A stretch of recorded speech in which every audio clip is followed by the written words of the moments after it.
Amen. Sige po, tayo po ay lumapit sa ating Panginoon sa umaga dito. Hayaan natin na dumalo yung presensya niya sa ating mga buhay sa lugar na ito. Hallelujah. Yes, Lord. Jesus, patuloy kami lumalapit sa presensya ng Panginoon. Hallelujah.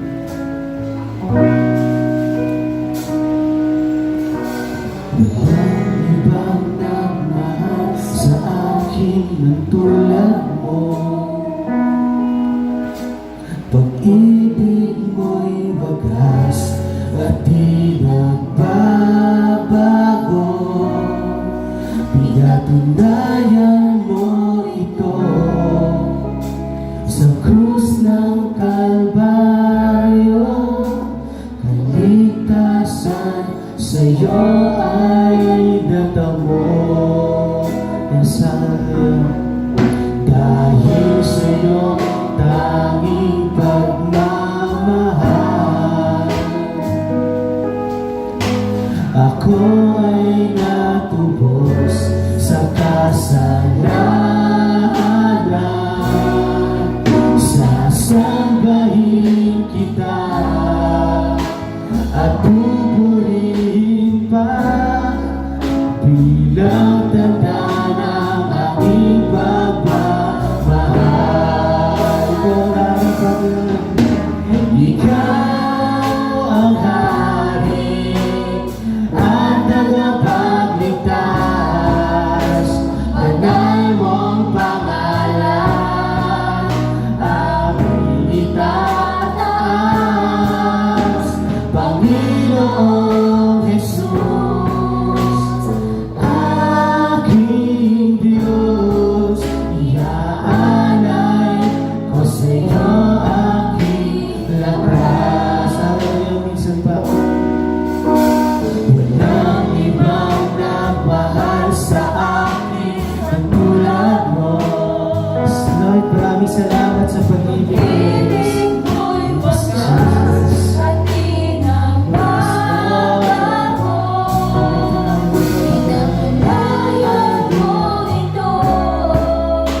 Sa krus ng Kalbaryo, kaligtasan sa'yo ay natamo. Dahil sa'yo tanging pagmamahal, Panginoon.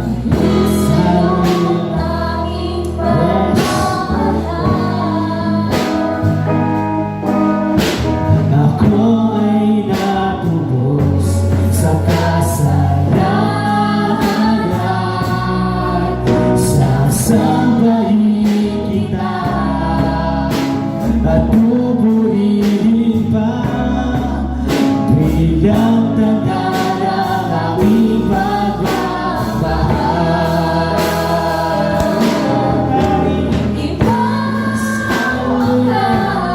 Yan ay patuloy namin may parating sa iyo, Panginoon. Aming pagpupurit pagsamba, Panginoon, sa walang isang hari na walang iba kundi ikaw. Hallelujah. Panginoong Jesus, aking Diyos, iaalay ko sa'yo aking lakas. Ikaw ang hari at tagapagligtas, banal mong pangalan aking itataas. Panginoong Jesus, aking Diyos, iaalay ko sa'yo aking lakas. Hallelujah, iaalay ko sa'yo aking lakas. Hallelujah, Jesus. Maraming salamat, Panginoon, sa pag-ibig mo na patuloy na nagbibigay sa amin ng kalakasan, na patuloy na nagbibigay sa amin ng pag-asa. Maraming salamat, Panginoon, sa pangalan ng Panginoong Jesus. Amen. Amen. Sige po, purihin po natin muli ang ating Panginoon sa umagang ito. Hallelujah!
Amen. Hallelujah. Sige po tayo po'y patuloy na umawit para sa ating Panginoon. Hallelujah.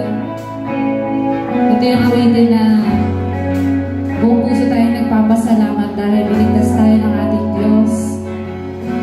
Ang nag-iisang pangalan. Hallelujah. Panginoong Jesus. Purihin ka, O Diyos. Hallelujah.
Hallelujah, purihin ka, Panginoon.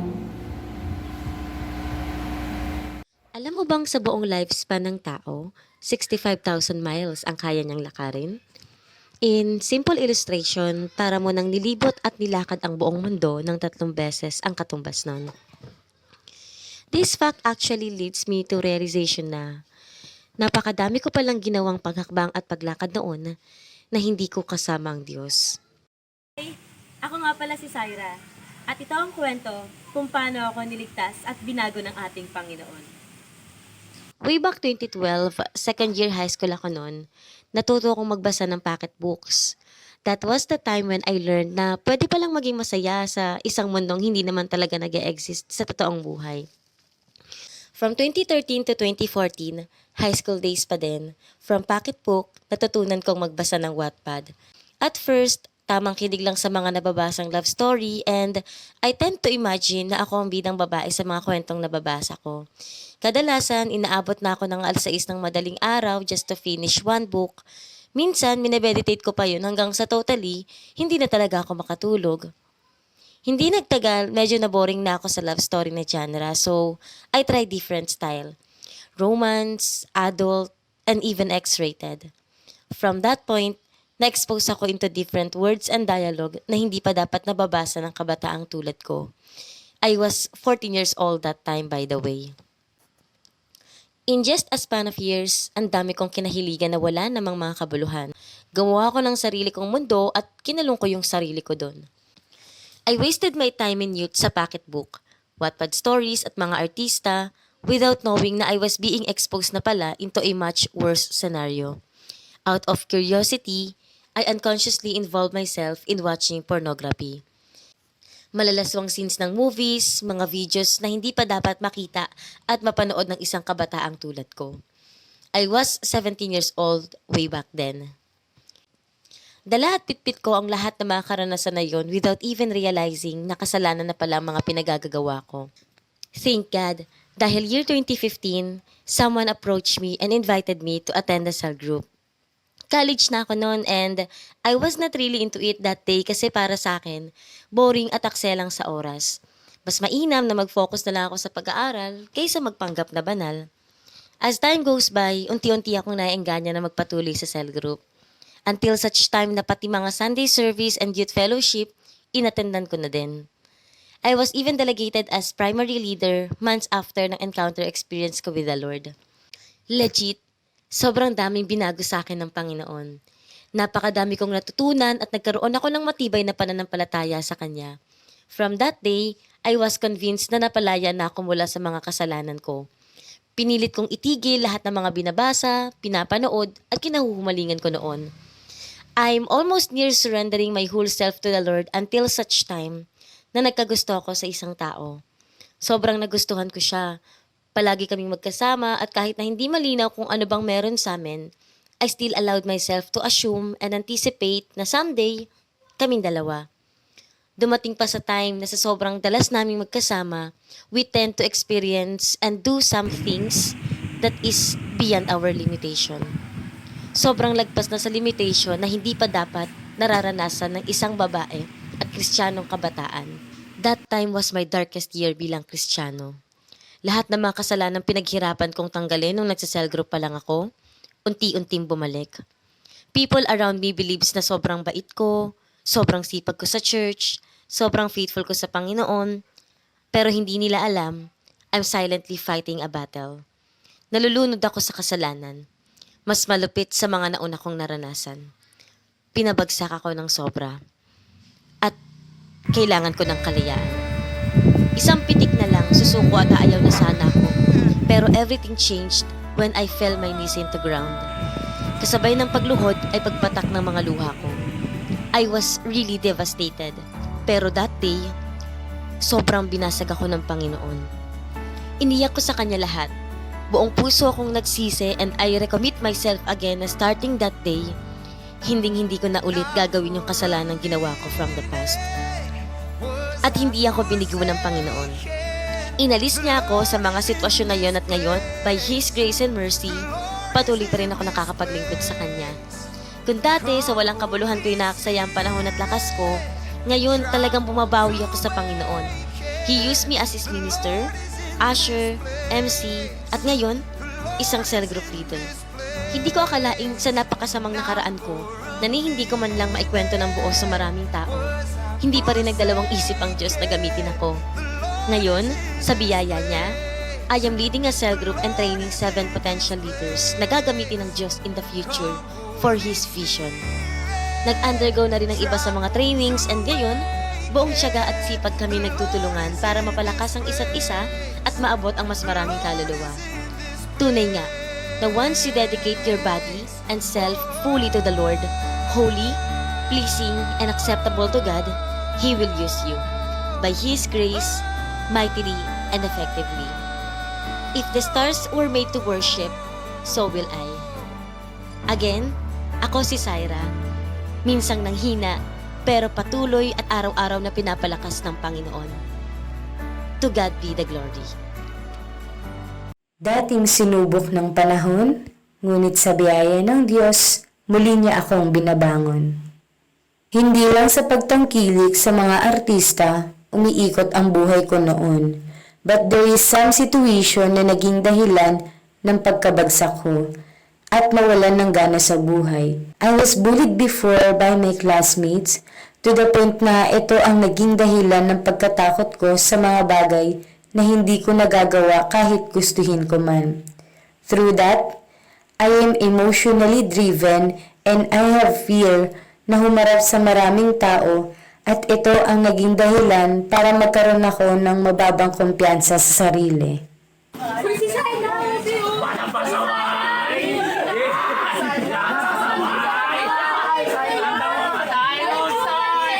Alam mo naman maganda ka, baka naman dugnot. There was a time that because of financial difficulty, hindi ako makakapag-aral. I was so stressed and devastated dahil marami akong gustong i-achieve sa sarili ko pero mukhang hindi matutupad. Na-curious din ako sa ibang bagay. Gusto ko kasi yung mga nakikita ko sa iba, meron din ako para makasunod sa uso at may early age natuto akong uminom kasama ang barkada at magkaroon ng boyfriend. At dahil pinilit kong magmahal ng isang tao nang hindi pa panahon, at the end, nasaktan din ako. At dahil na-curious ako sa ibang bagay, dumating din ako sa point na gusto ko naman na iba ang makahiligan kong gawin. Almost 70% of my life and attention binigay ko sa mga artista. Kahit tumapat ng Sunday, ang mall show or meet and greet nila, pupuntahan ko kahit gaano pa kalayo. But there is one question na tumatak sa akin. Ano ang mga bagay na hindi mo pinanalangin pero binigay niya? And I answered, my salvation. Hindi ko siya pinanalangin ngunit ito ang binigay ng Diyos sa akin. Dahil dinaan ito ng isang tao na naging dahilan para makakilala ako sa Kanya. And I thank God dahil patuloy niyang ipinaparanas sa atin ang true and everlasting love niya na sa Kanya lamang natin matatagpuan. By the grace of God and by His promises and help na ang dating nawawalan ng kumpiyansa sa sarili ay itinatayo niya at ginagamit upang maging instrumento sa ibang kabataan.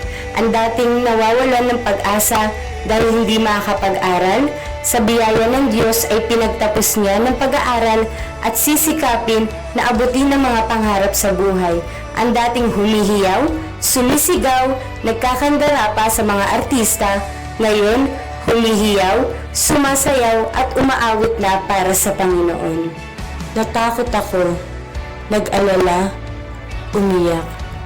But God says to me, don't worry about anything. Your good future is in my hands. Maraming panahon ang nasayang. But this time, by His grace, ang buong oras at atensyon ko ay ilalaan ko lamang para sa Diyos. Ang dating mga magasin ng artista ang hawak, ngayon ang Biblia na makakatulong din sa kaligtasan ng iba. God really changed my life by His grace, by His power. Ibinababa man tayo ng iba, God can lift you up. If you're losing your hope, God will give you hope. He never leave us nor forsake us. And God wants to say His promises for us from Isaiah 60 verse 22. When the time is right, I, the Lord, will make it happen. Thank you for your life and thank you for your love, Jesus Christ. All the glory is yours.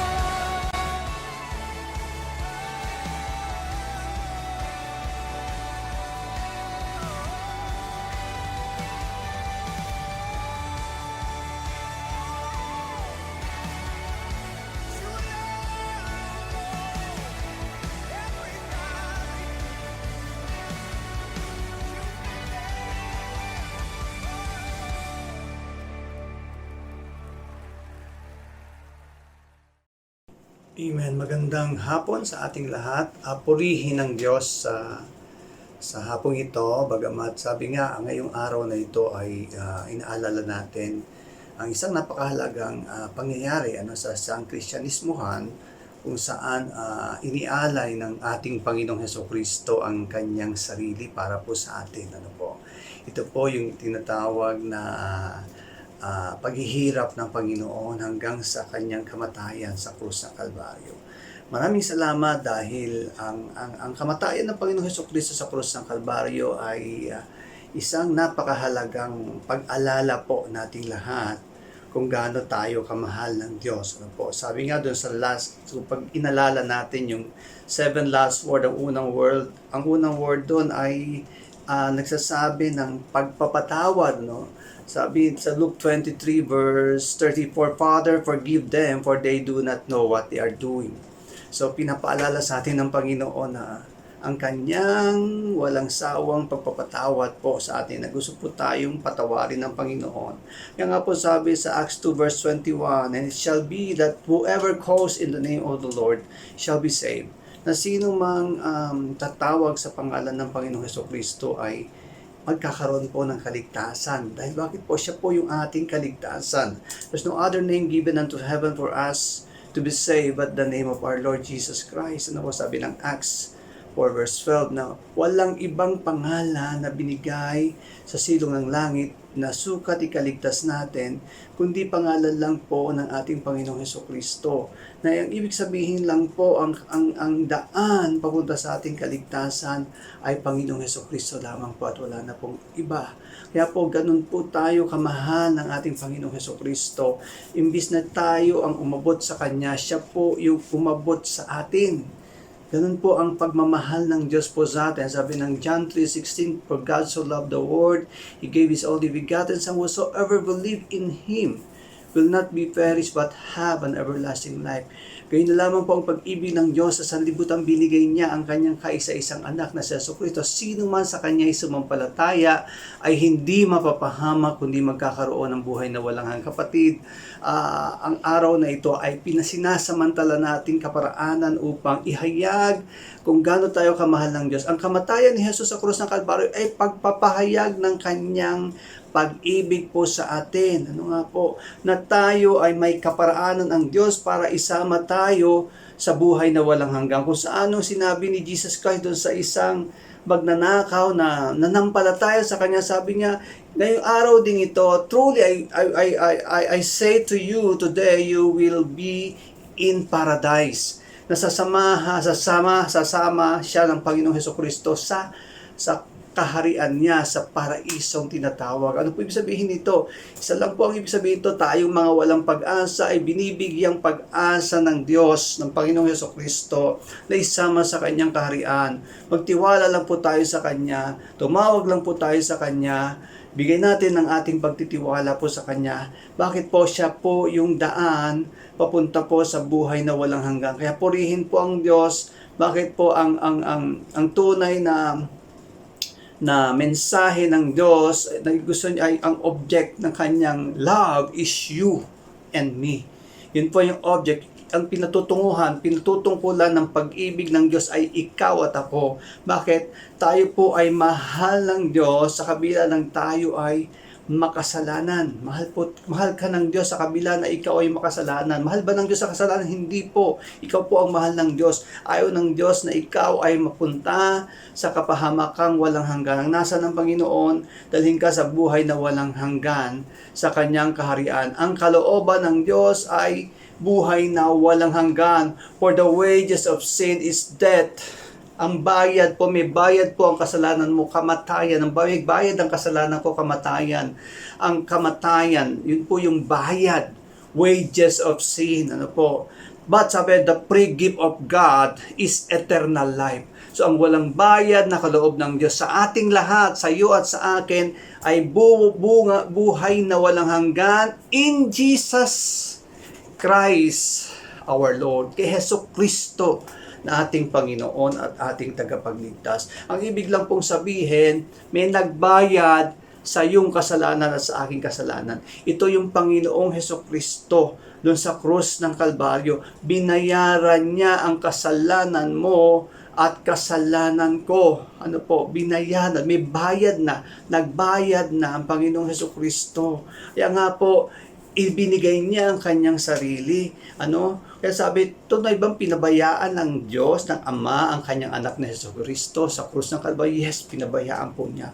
Bakit pinabayaan? Upang mamatay si Jesus sa krus ng Kalbaryo. Bakit? Yun lang po ang paraan para bayaran niya ikaw sa iyong kasalanan at ako sa aking kasalanan. Kaya nga sinabi ni Jesus, wow, Lord, why you forsaken me? Yes, siya po ay totoong pinabayaan. Kailangan mamatay sa krus ng Kalbaryo para ibigay sa atin ang regalo ng kaligtasan. Kaya nga po, sabi ng fifth word, I am thirst. Ang Panginoon, nauuhaw.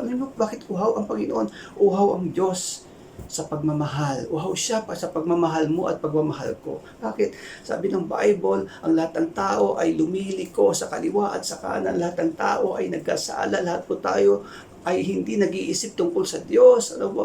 Ang lahat ng gawa natin ay maruming basahan sa harapan ng Panginoon. Lahat tayo po ay makasalanan. Ang lahat ng iniisip natin ay papunta sa kapahamakan.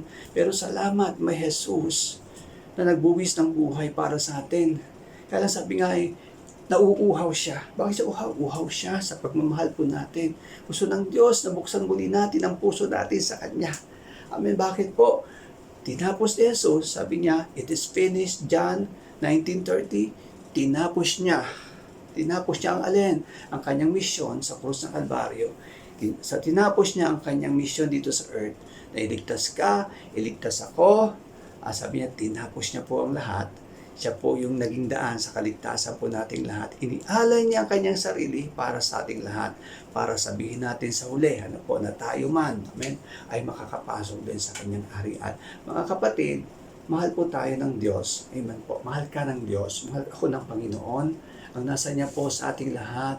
Buksan natin yung puso natin. Sabi ng Bible, kumakatok si Jesucristo sa puso po natin. Narinig niyo po ang mensahe kanina. Narinig niyo po ang mga patotoo. Narinig niyo po ang mga awitin na nagpapatunay na may Jesucristo na nagmamahal po sa atin. Isa lang po gawin natin sa oras ito. Buksan natin yung puso natin sa Panginoon. If you are saying, Lord, I need Christ in my life. I need Jesus in my life. You are saying, parang wala ng pag-asa. Kapatid, may pag-asa pa. May panahon, may pag-asa pa sa panahon ng COVID-19, may pag-asa pa. May Jesucristo po na nagbuwis ng kanyang sarili para sa iyo at para sa akin. Baka kailangan natin siya. No? Baka po, huli na ang panahon sa mga susunod na araw. This is the day of your salvation. Ito na po yung panahon. Huwag na natin pagpabukas. Ano? Huwag na natin sabihin, Lord, sa kanan lang. No, kapatid. This is the time that you need to open your life in God. If you are saying, I need Christ in my life, kasi nasabi mo, ako'y makasalanan, nasabi mo, kailangan ko sa sa aking buhay, sumabay ka lang kayo sa maikling panalangin ito. Panginoong Diyos, marami pong salamat. Salamat, Panginoon. Inialay mo yung buhay mo sa krus ng Kalbaryo para sa isang makasalanang katulad ko. Inaamin ko, Panginoon, ako isang makasalanan. Ang kabayaran sa aking kasalanan ay kamatayang walang hanggan sa apoy ng impyerno. Pero salamat, Panginoong Jesucristo.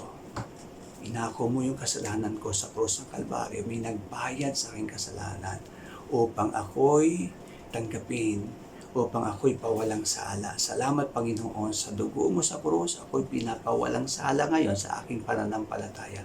Nananalig ako sa iyo. Tinatanggap kita na Panginoon ko. Personal kong tagapagligtas sa araw na ito. At Lord, salamat po sa sino mang tumanggap at nanalig ay binigyan mo ng karapatan na maging anak ng Diyos. Ako'y po'y anak na ng Diyos sa oras na ito. Lord, tulungan mo ako na ako ay akhayin mo papunta sa landas patungo sa iyong kalooban. Salamat po, Panginoon. Ako po'y mananalangin para sa inyo, Panginoon. Salamat po. Ang mensaheng ito'y makarating kanino pa man. Lord, kung paano bumuka ng tubig, maging sa bato, sa panahon ng mga Israelites. Lord, pwedeng bumukal yung tubig ng pananampalataya kahit sa isang pusong bato, Panginoon. Lord, bubuksan mo upang dumaloy ang iyong presensya, ang iyong Espiritu. Salamat po, Panginoon. Maghari po kayo. Hawakan niyo po ang lahat ng mananampalataya sa iyo mula sa araw na ito.